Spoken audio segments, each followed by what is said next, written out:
I still remember the morning I walked into my living room and noticed it was gone. The wall was bare, just a faint rectangular outline where the painting had hung for over 30 years, dust marks on the wallpaper. A single nail still sticking out of the wall, like a small wound that nobody had bothered to cover. I stood there for a long time. I didn't move. I didn't call out for anyone. I just stared at that empty wall. My heart already knew what my mind wasn't ready to accept. The painting was gone, my mother's painting, the one she had given me with her own trembling hands on the day I got married, the one she had wrapped in old newspaper and carried on her lap in a rickshaw because she couldn't afford a taxi, the one she had held against her chest when she handed it to me and whispered, "This belonged to your grandfather. Keep it safe, my son. It is worth more than you know." Gone. And later that day, I would find out the truth. My wife had sold it for $96,000, and she had used every single penny of that money for someone else's child. But the most painful moment of this entire story, it wasn't when I found out the painting was gone. It wasn't even when my wife admitted what she had done. The most painful moment was when my mother found out. She didn't scream. She didn't cry. She didn't even raise her voice. She just went very quiet, and then, in a voice as calm as still water, she said, "That painting was," and my wife's face went pale. Because what my mother said next changed everything. My name is Gerald Whitmore. I am 63 years old now. I worked as a school maintenance supervisor for 31 years. Not a glamorous job. Not a job that makes people say, "Wow," at dinner parties. But it was honest work. I fixed broken windows, replaced light bulbs in hallways, repaired leaking pipes in bathroom corners where nobody ever looked. I kept a school running. I kept children safe without a single one of them ever knowing my name. That was my life. Quiet, invisible, useful. I grew up poor. My mother, Ruth, raised me alone after my father passed when I was 7 years old. She worked as a seamstress, sewing clothes for other people while wearing the same 2 dresses herself for years. We lived in a small house in a small town, and we didn't have much. But we had each other, and we had dignity. My mother was not an educated woman. She couldn't explain art history or tell you about Renaissance painters. But she had something better than education. She had wisdom, and she had a heart that never, not once in her entire life, did anything out of selfishness. Painting had been in our family for decades. It had hung in my grandfather's house, then in my mother's small home, and then she gave it to me. It was an oil painting, dark, rich colors, a countryside landscape with a river running through it, and a stone bridge in the background. Nothing flashy, nothing that would make a stranger stop and gasp, but it was old, very old. My grandfather had acquired it in the 1940s from a European family who had fled the war and needed money desperately. He had paid almost nothing for it at the time, but he had recognized something in it, something valuable. He always said, "One day, someone will understand what this is worth." My mother kept it. Even when times were hard, she never sold it. Even when I was growing up and we barely had food, she never sold it. She said it wasn't hers to sell. She said she was just keeping it safe, and on my wedding day she gave it to me. I married my wife, Diane, when I was 34 years old. Diane was a beautiful woman, smart, confident. She had 2 children from her previous marriage, a son named Marcus, who was 9 years old at the time, and a daughter named Priya, who was 6. I accepted them from the first day. I treated them like my own. I never once made them feel like stepchildren in my home. Never. Diane and I also had one child together, a son. We named him Daniel. He was the light of my life. Still is. For the first several years, our marriage was good. Not perfect. No marriage is but good. We had our disagreements, like all couples do. but we respected each other. We built a home together. The painting hung in our living room the entire time. Diane knew it was from my mother. She knew it was a family heirloom. She had heard me tell the story of it many times. She had watched my mother touch the frame gently with her fingertips whenever she visited. She knew that is what makes what she did so hard to forgive. Things changed when Marcus turned 25. Marcus, Diane's son from her first marriage, had always been ambitious. I say that carefully because ambition isn't a bad thing. But Marcus's ambition was never connected to hard work. It was always connected to shortcuts. Even as a teenager, he was always looking for the fastest route, the easiest path, the biggest reward with the smallest effort. I tried to guide him. I really did. I took him fishing on weekends. I helped him with his homework. I went to every school event that Diane asked me to attend. I never differentiated between Marcus and Daniel. Not once, but Marcus never really saw me as a father. I understood that. He had his biological father, and I respected that relationship. But sometimes I wished he had seen me as at least a friend, someone who cared. When Marcus was 25, he told his mother he wanted to start a business. A restaurant. He had found a location, he said. He had a concept. He just needed startup money. Diane came to me that evening, after dinner, while I was watching the news in my armchair. She sat across from me on the couch, and she looked nervous. She was wringing her hands the way she always did when she was about to ask for something big. "Gerald," she said, "Marcus needs help. He has a real opportunity. A restaurant space just opened up downtown, and if he doesn't move fast, someone else will take it." I listened. I kept my face calm. "How much does he need?" I asked. She hesitated. Then she said it. $96,000. I looked at her for a long moment. We didn't have $96,000 in savings. We had built a comfortable life, but not a wealthy one. Our savings were for retirement, for emergencies, for Daniel's future. "Diane," I said quietly, "we don't have that kind of money just sitting around." "I know," she said. But I was thinking. The painting. The room went cold. I sat up slowly in my chair. "What about the painting?" I asked, and my voice was very careful. Very low. "It's just hanging on a wall, Gerald. It's been hanging there for 30 years. It's not doing anything. And Marcus, no." I said. Just that one word, no. Diane's expression shifted. The nervousness disappeared, and something harder came in its place. "It's our house," she said. "That painting is in our home." "It is my mother's painting," I said. "She gave it to me. It is not mine to sell, and it is certainly not yours." She didn't say anything else that night, but I should have known. I should have known that silence wasn't agreement. With Diane, silence sometimes just meant she was making a different plan. It was a Tuesday morning in October. I had worked the early shift, 6 in the morning until noon, and I came home to an empty house. Daniel was at university. Diane worked until 4. I walked in through the back door, made myself a cup of tea, and walked into the living room to sit in my usual chair. And I saw the empty wall. I have already told you how I felt in that moment. That stillness, that cold knowledge settling into my chest like ice water. I set my tea down on the coffee table very carefully. I walked to the wall. I touched the rectangular outline in the dust. I looked at the nail. I stood there for a very long time. Then I sat down in my chair and I waited. Diane came home at 4:30. I heard the key in the lock. I heard her footsteps in the hallway. I heard her put her bag down. And then I heard her footsteps slow as she came toward the living room.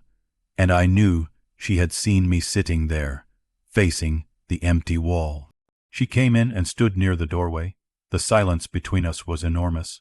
"Where is the painting, Diane?" I asked. My voice was calm. It surprised even me. She didn't answer right away. And in that pause, I already knew. I already knew everything. "I sold it," she said finally. "To who?" "An art dealer. A man Marcus knows. He came to look at it 2 weeks ago while you were at work. He said, "How much?"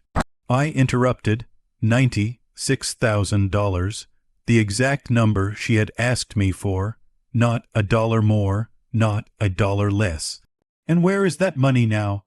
I asked. "Marcus has it. He signed the lease on the restaurant yesterday.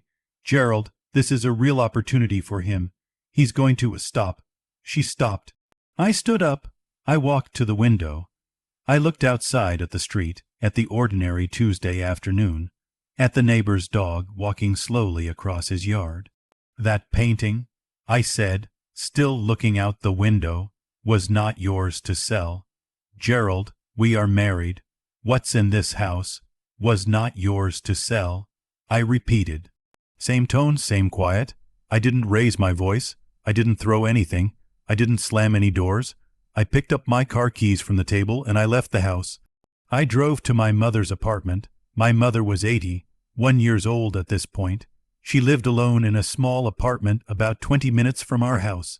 She had refused to move into a retirement home.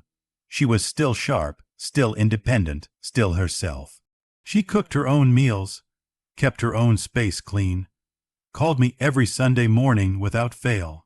When I knocked on her door that Tuesday afternoon, she opened it and took one look at my face and said, "Come in and sit down, Gerald." She always knew. She always knew. I sat at her kitchen table, and I told her everything. I told her about Marcus wanting the money, about Diane asking me about the painting, about my refusal, about coming home to the empty wall. My mother sat across from me and listened without interrupting. She folded her hands on the table, and she listened to every word. When I finished, the kitchen was very quiet. "Does Daniel know?" she asked. "Not yet," I said. She nodded slowly. "And how do you feel, my son?" I looked at her. This small, thin woman with white hair and gentle eyes, who had worked her entire life to give me what little she could, who had carried that painting on her lap in a rickshaw, who had guarded it through decades of hard times without ever once considering selling it. "I feel like I failed you," I said. "I should have kept it safe." My mother shook her head. "You didn't fail me. You said no. That was the right thing." She paused. "What happens next is not your failure." "What do you mean, what happens next?" I asked. She looked at me with an expression I couldn't quite read. "Gerald," she said slowly, "there is something about that painting I never told you. I was waiting for the right time. I thought perhaps I had waited too long."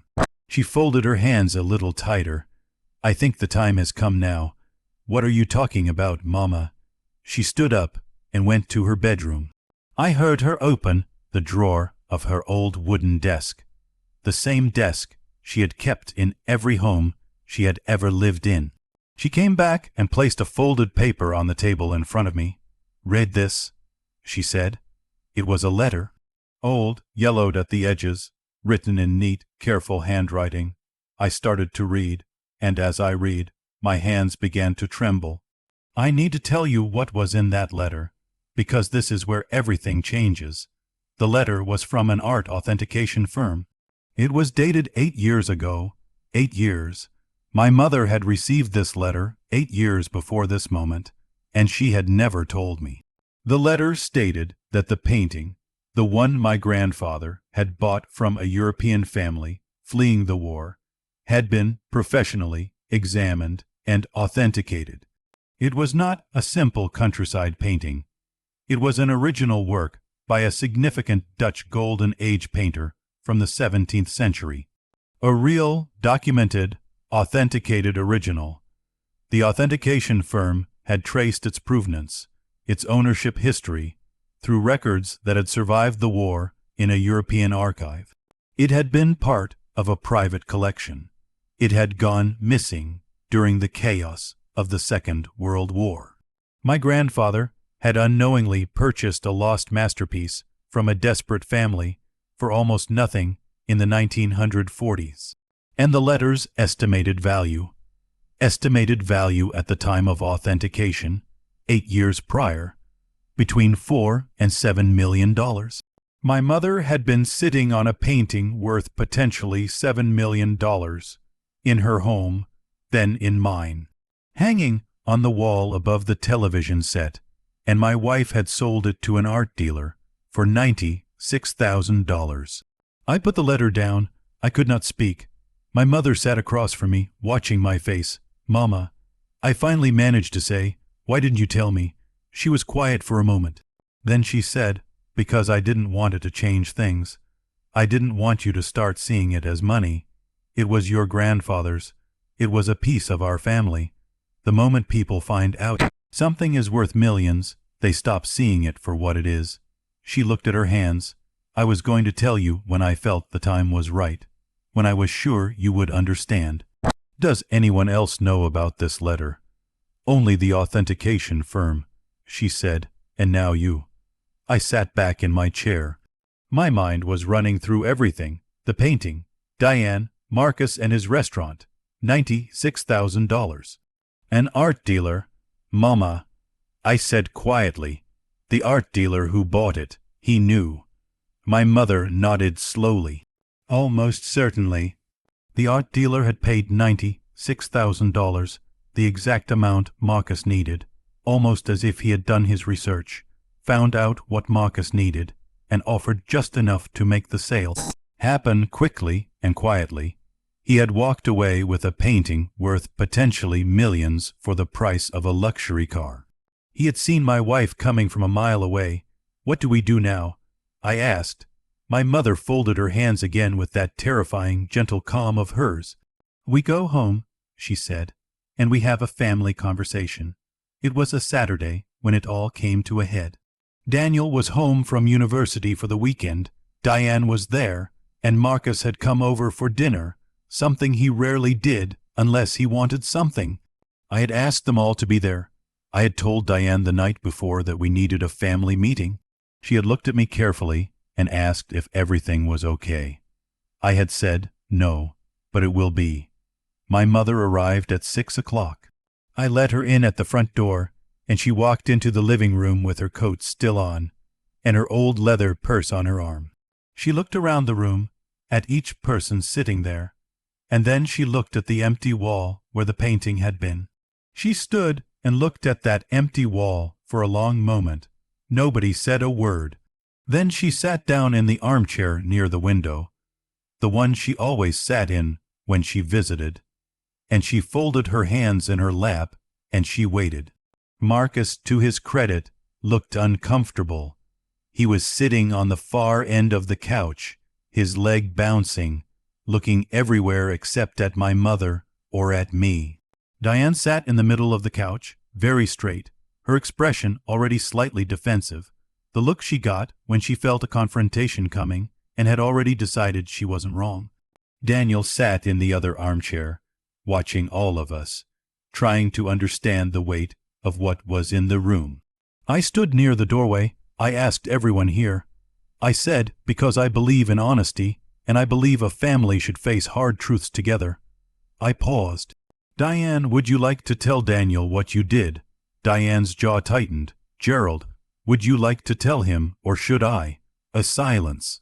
"I sold the painting," Diane said, her chin up, her voice controlled. "I sold it to help Marcus.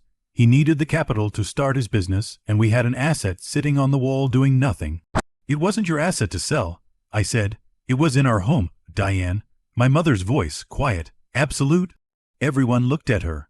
My mother had a way of saying one word that could silence a room. She had spent a lifetime being a small, quiet woman that people underestimated. And she had learned that the quieter you spoke, the harder people listened. "Do you know what you sold?" my mother asked. She was looking directly at Diane. Diane hesitated. "It was an old painting, an antique." "Do you know what it was worth?" "The dealer offered $96,000. That's what it was worth." My mother opened her purse. She took out the folded letter, the same one she had shown me, and she held it across the coffee table toward Diane. "Read this," she said. Diane looked at the letter, then at my mother. She took it slowly. She unfolded it. I watched her eyes move across the page. I watched the color begin to drain from her face. I watched her read the number. I watched her read it again. "This," she started. Her voice came out strange, This can't be, it is, my mother said. Marcus leaned over and looked at the letter in his mother's hands. His face went through several expressions very quickly: confusion, then understanding, then something that looked very much like guilt. $4 to $7 million, Daniel said, reading over his mother's shoulder. His voice was barely above a whisper. He looked up at me. Dad. Yes, I said. The room was completely silent. Diane slowly lowered the letter to her lap. She didn't look up for a long time. I didn't know, she said finally. Her voice had lost all its conviction. Gerald, I didn't know. I would never have. No, I said. You didn't know because you didn't ask. You didn't consult me. You didn't call my mother and ask her the history of that painting. You decided on your own that you had the right to take something that was never yours and sell it to the first buyer who offered what Marcus needed. I'm sorry, she said, and for the first time I believed it. The tears were real. Gerald, I'm so sorry. But then my mother raised her hand gently, and we all looked at her again. There is more, she said. My mother sat forward slightly in her chair. I told Gerald the painting was worth millions, she said. That is true, but that is not the most important truth about it. She looked around the room, at me, at Daniel, at Diane, at Marcus. That painting, she said slowly, was the only thing I had left of your grandfather, Gerald. He died when you were 7. You barely remember him, but he was a good man, a patient, honest, quiet man. She paused. He bought that painting in 1944. He paid $30 for it. He didn't buy it because he thought it was valuable. He bought it because a father came to him with his 2 children, and he had nothing left to sell. And your grandfather didn't want to see a father humiliated in front of his children. So he gave him what little he had, and he took the painting. The room was very, very still. He never sold it. I never sold it. Not because of the money. I didn't know about the money for most of my life. But because every time I looked at that painting, I saw the kind of man your grandfather was. A man who helped a stranger because it was the right thing to do. Not for profit, not for recognition, just because a fellow human being needed help. Her voice was steady, but her eyes were bright. That painting was not an investment, Diane. It was a story. It was the story of this family's character, of who we are and where we come from. Diane had both hands over her mouth now. Her shoulders were shaking. Marcus was staring at the floor. He had not moved in several minutes. Marcus, my mother said, turning to him. Her tone was not harsh. It was something almost worse. It was sad. I have watched Gerald treat you as his own child for 20 years. I have watched him go to your games, help you with your applications, lend you money he didn't always have, and never, not once, make you feel less than his son. Marcus looked up. His eyes were wet. And you sat in this house, she continued, and watched your mother take his most precious possession, and you said nothing. You took the money and signed a lease and did not once think to ask where it came from. I didn't know where she got it. Marcus started. You didn't ask. My mother said gently. That is my point. You didn't ask. The silence that followed was the loudest thing I have ever heard in my life. Then my mother did something that surprised everyone in the room. She looked at me. Gerald, she said, stop being angry. I blinked. Mama, stop being angry, she said again, more firmly. Not for their sake, for yours. Anger is a very heavy thing to carry at our age. A small, tired smile. I am 81 years old. I have carried enough heavy things. I looked at her for a long moment. Then, without any warning, without any decision on my part, I sat down in my chair and I put my face in my hands. I did not cry loudly. I just put my face in my hands and I breathed. And somewhere behind my eyes, something that had been clenched for a very long time finally, slowly, began to release. What followed that Saturday evening was not a dramatic, cinematic resolution. Real life doesn't work that way. Real life is slower, and messier, and more complicated. Diane cried for a long time that night. Real, genuine tears, not the kind that come to defend yourself, but the kind that come when you truly understand the damage you have done. She apologized to me. She apologized to my mother. She sat across from my mother at the kitchen table, this proud, confident woman, and she wept and said, "I am so sorry, Ruth. I am so ashamed of myself." My mother reached across the table and held her hand. That surprised Diane, I think, more than any punishment could have. "I know you love your son," my mother said. "I understand that. A mother's love for her child is not a flaw, but the way we act on that love, that can be a flaw, and when we act on it in ways that disrespect the people who have given us their trust, we cause a damage that is very hard to repair." "Can it be repaired?" Diane asked. She was looking at me when she asked it. I didn't answer right away. I thought about the 30 years of marriage, the good years and the hard years. "Daniel, the house we had built, the life, I don't know yet," I said honestly, "but I'm willing to find out." Marcus called me the following week. He asked if we could meet for coffee. I said yes. We sat in a coffee shop near his apartment, and for a long time neither of us said much.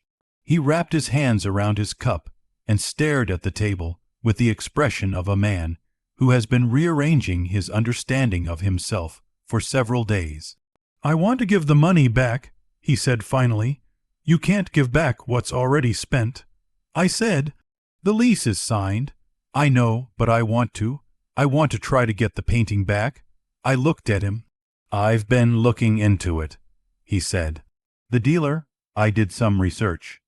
The kind of sale my mom made a private sale without proper provenance, documentation. There might be legal avenues to challenge it, especially if the painting has authentication papers that weren't disclosed during the sale. He hesitated. "I'm not promising anything, but I want to try." This was not the Marcus I had known for 20 years. Not the boy who always looked for shortcuts. This was someone sitting very uncomfortably in the results of his own choices and trying, genuinely trying to do something about it. "Why?" I asked. He looked up at me. "Because you never treated me like a stepson, and I treated you like you didn't matter." His voice cracked slightly. "I'm sorry, Gerald. I'm really sorry." I reached across the table, and I put my hand briefly on his shoulder. "Okay," I said. "Let's see what can be done." The legal process took 14 months. With the authentication letter, with Marcus's research, with an art law specialist that Daniel helped us find, we built a case that the sale had been made under fraudulent circumstances, specifically that the buyer had possessed knowledge about the painting's true value that had not been disclosed to the seller, constituting a form of fraud. It was not a simple case, nothing like this ever is, but in the end we won. The painting was returned. I won't pretend it was a perfect Hollywood victory. There were costs, legal fees, time, stress. The dealer fought it for months, but the authentication documentation was irrefutable, and in the end, a judge agreed that the sale had been conducted in bad faith. The painting came back to us, and on the day we brought it home and rehung it on the wall, I called my mother and told her to come over. She arrived in the late afternoon. As the light through the living room window was turning that particular warm gold it gets in autumn, she walked in and looked at the painting on the wall, and she stood there for a very long moment in complete silence. Then she reached out and touched the frame, the same way she always had, fingertips gentle on the old wood. "Hello, old friend," she said softly. "I had to leave the room for a minute after that. I am 63 years old. I have lived enough life to know that stories don't end cleanly. People don't change overnight. Marriages don't heal in a single conversation. Trust, once broken, takes a very long time to rebuild, and sometimes it never fully does. Diane and I are still married. It has been 2.5 years since that Saturday evening in the living room. Things between us are different now, more careful, more honest, more deliberate. We talk more than we used to. We listen more than we used to. We are still finding our way back to each other, and I believe we will get there. But it is slow, and that is okay. Some things should be slow. Marcus opened his restaurant. It is doing well, from what Daniel tells me. I haven't been there yet, but I will go. One day I will go, and I will sit at a table and order something off the menu, and I will look at my stepson across the room, and I will think about that afternoon in the coffee shop when he said, "I want to try." That moment meant more to me than an apology ever could, because trying is what counts. Trying is what separates people who grow from people who don't. There is something else I want to tell you. Something I have thought about many times since all of this happened. My grandfather paid $30 for a painting to save a stranger's dignity. He asked for nothing in return. He didn't know it was valuable. He didn't do it for any reason except that he was the kind of man who could not watch a father be humiliated. And that act of quiet, unrewarded kindness kept our family safe for decades. It gave us an inheritance we didn't even know we had. It provided a resource that, in the end, even after being stolen and recovered, made our family confront its own values and come out the other side more honest, more humble, and more connected than before. My grandfather never received any thanks for that. He never knew any of this would happen. He just did the right thing because it was the right thing. And that painting, that piece of old canvas and dried paint, carried his character across generations into a living room where his great-grandson and daughter-in-law had to reckon with whether they lived up to it. I think about that a lot. People will sometimes take from you what they think you won't miss. They will look at your silence and call it weakness. They will look at your patience and call it passivity. They will look at the things you hold carefully and decide that because you don't shout about them, they must not really matter. Let them think that. The truth always has a way of making itself known, not loudly, not dramatically, often very quietly, the way my mother said it, with her hands folded and her voice completely calm. The truth doesn't need to raise its voice. It just needs to be told. My mother is 83 now. She still lives alone. She still cooks her own meals. She still calls me every Sunday morning. And when she visits, she still walks into the living room and touches the frame of that painting with her fingertips before she sits down. I asked her once, a few months ago, if she ever wished she had just told me about the authentication letter years earlier. Told me what it was worth. Let me keep it locked in a vault somewhere safe, far away from the living room wall and the possibility of human mistakes. She thought about it for a moment, then she shook her head. No, she said. A thing that's locked in a vault is just an asset, a thing that hangs on your wall and is part of your daily life. That is a story. And stories, she said, are worth more than vaults. I want to leave you with this thought. We live in a world that is always telling us to look at what things are worth. What's the price? What's the value? What can it be sold for? And sometimes, in our rush to answer those questions, we forget to ask the more important one, what does it mean? That painting meant my grandfather's character. It meant my mother's sacrifice. It meant 30 years of a family's identity hanging on a wall in the ordinary light of an ordinary living room. No art dealer could put a price on that. No $96,000, no $7 million. Treat the things you are entrusted with carefully. Treat the people who gave them to you with respect. And understand that sometimes the most valuable things in your life are the quiet ones. The ones that don't announce themselves. The ones that have been there so long you've stopped seeing them. Until the wall is empty. And then you understand everything.